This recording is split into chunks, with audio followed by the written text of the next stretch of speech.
Jean-Baptiste est-il la réincarnation d'Élie? Évangile du jour, Matthieu chapitre 17, versets 10 à 13. Non. Dans la Bible, on ne parle pas de réincarnation. La doctrine biblique a une notion linéaire de l'histoire, c'est-à-dire qu'il y a un commencement et une fin de l'histoire. Chacun naît, vit et meurt avec son corps et son âme individuelle. C'est avec son âme, élément immortel, qui subsiste après la mort, qu'il se présentera à la résurrection devant Dieu pour recevoir la récompense ou la punition selon la vie qu'il aura menée sur la terre. Or, la réincarnation, dans sa définition, prônée par les religions orientales, suppose une notion éternellement cyclique de l'histoire, c'est-à-dire que les choses se répètent. La mort, pour ces religions orientales, est une fusion dans l'âme éternelle de l'univers, ou bien dans le cycle éternel de l'univers. Ainsi, à la mort, si la somme de tes bonnes actions ne te permet pas de te fondre dans l'âme de l'univers ou dans le cycle de l'univers, tu reviens sur la terre sous une autre forme de vie, un peu inférieure, pour être puni, pour juger, pour purger tes peines, pour te purifier. Ainsi, de vie successive en vie successive, tu reviens pour achever ta purification. Bref, Élie ne s'est pas réincarné en Jean-Baptiste. Il y a juste une communion de mission entre Élie et Jean-Baptiste. Une communion de mission, oui. Lisons juste l'explication que nous en donne une musulmane défunte, Katou Chanian, à veuve Rolande Vanébitra, et à nous aussi, je cite, « Dans ce monde invisible, il y a beaucoup qui ont raté leur mission volontairement ou involontairement. Ils viennent à vous pour des demandes de messe dont l'effet aide à accomplir leur mission qui est la vôtre aujourd'hui. » Fin de citation.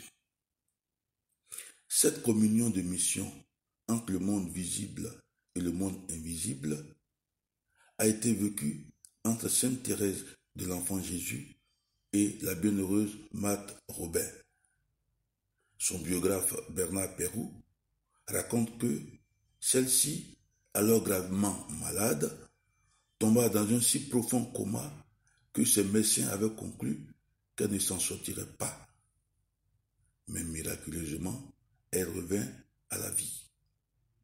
Marthe raconta que, pendant son coma, par 3 fois, elle a reçu la visite de la petite Thérèse qui lui disait, et je cite, « Tu ne mourras pas encore, tu vas vivre pour prolonger ma mission dans le monde entier. » Avec humour, Marthe avait ajouté, et je cite, « La coquine, elle m'a tout laissé. » En effet, Marthe Robin a vécu jusqu'à 78 ans.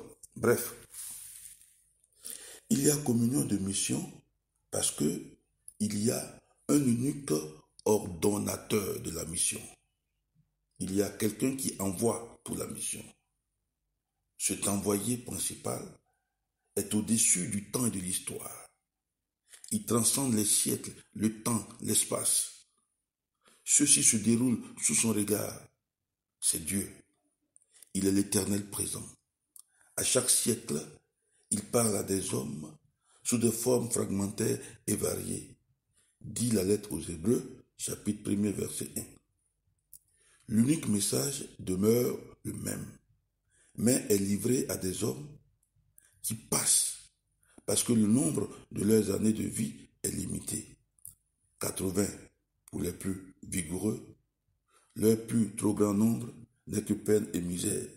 dit le psaume 89.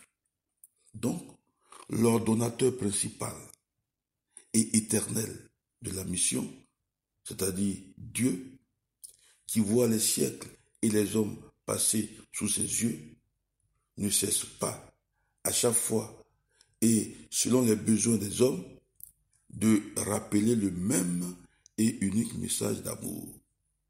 Pour chaque temps ou chaque siècle, il choisit certaines personnes, appelées les prophètes, pour diffuser cet unique message.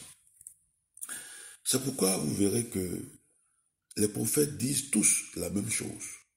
Le même message d'amour de Dieu, de sa création, est proclamé par des hommes qui ne se connaissent pas et que plusieurs siècles séparent. Quand Jésus dit ici, et je cite, « Élie va venir pour remettre toutes choses à sa place ». En fait, il fait référence non à une quelconque réincarnation, mais au même message qui sera dit par le dernier des envoyés, de l'ordonnateur principal. L'envoyé de l'envoyeur. L'envoyé, c'est Jean-Baptiste. L'envoyeur ou l'ordonnateur, c'est Dieu. En effet, il est écrit que le dernier des envoyés, c'est-à-dire des prophètes, annoncera la venue du Fils éternel et préparera le cœur à le recevoir. C'est ce que le livre de Malachie dit. Et c'est ce que Jean-Baptiste a fait. Il n'est donc pas réincarnation d'Élie. Son message est le même message que celui d'Élie annoncé quelques siècles avant. Message donné par le même ordonnateur, c'est-à-dire Dieu.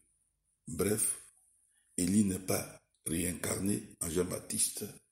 C'est le même message qui est donné par la bouche de Jean-Baptiste, l'envoyé de l'envoyeur principal. Élie dit le même message de l'unique envoyeur qui transcende les siècles, Dieu.